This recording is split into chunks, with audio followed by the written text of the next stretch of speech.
Now let's talk about Bulletproof coffee. So the first time I heard about Bulletproof coffee, I laughed out loud because it was in Australia, and it was a friend of mine who owned a solar company called BioSolar, right? And not very nice. His name was Lee Storr. I don't know if you know Lee Storr. He was an early adopter of Bulletproof coffee, and I used to do this stuff. And he had this coffee thing, and he's putting all the stuff in, and like, what is that? He goes, oh, it's called Bulletproof coffee.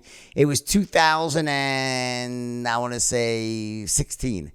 Yeah. 2015. It wasn't really as popular back then, right? When did it really start getting traction? Maybe I'm just slow on. Maybe it was, and I'm embarrassed. I'm slow on the deal team. When did it really get traction? 2013 and 2014. I came out with it in 2011, and it took a little while to get popular. And it's been a big deal since then. No, I know it's a really big deal. By the way, it's a really big deal. And I guess when I first heard it, is like, now. Obviously, as a scientific-minded person, it made sense to me. It wasn't like I thought it was stupid. Not that the idea was stupid. Of course, I said, yes, obviously, I read books like Eat to Win. I know about biology. I know about, so it's not like I'm just like, but it just was an interesting take. What made you think of that? Like, where did you call it? I know you said you met someone like a Sherpa or someone that actually you saw them doing grass-fed butter in tea or something. How did it start?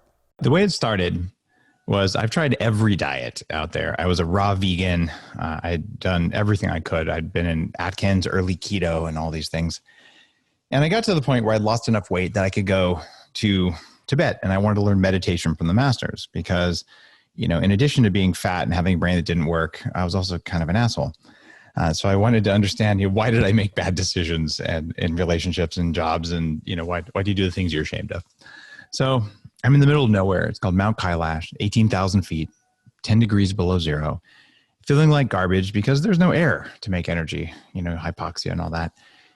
And this little Tibetan woman gave me a bowl of yak butter tea, and I drank it because there was nothing else to drink.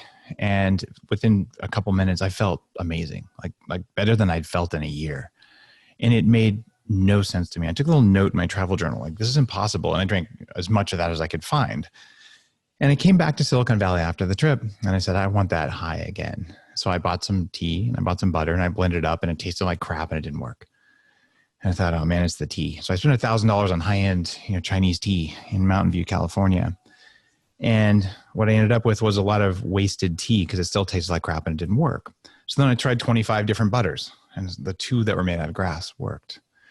And with coffee, I said, well, coffee works better than tea, but a lot of coffee, I quit coffee for 5 years because it would make me cranky and jittery and angry. And that has to do with agriculture, the way we grow coffee, and the fact the U.S. has no protections on the amount of mold toxins in coffee.